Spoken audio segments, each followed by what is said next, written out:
Hi! Welcome to another Karen Co tutorial. In this video, we're showing you how to make your own bracelet using our beadable metal bracelets. These gorgeous bracelets are so stunning, you'll have a hard time convincing people you handmade them yourself.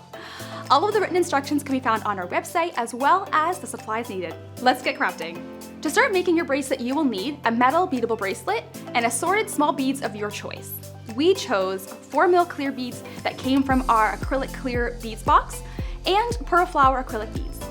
Take your bracelet and twist off the removable end. This is easier if your bracelet is not clasped together. Thread on the beads of your choice.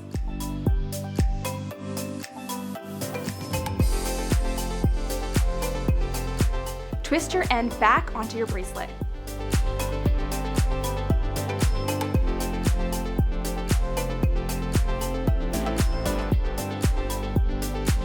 There are so many possibilities with our beadable bracelets, and we can't wait to see what you guys create with them.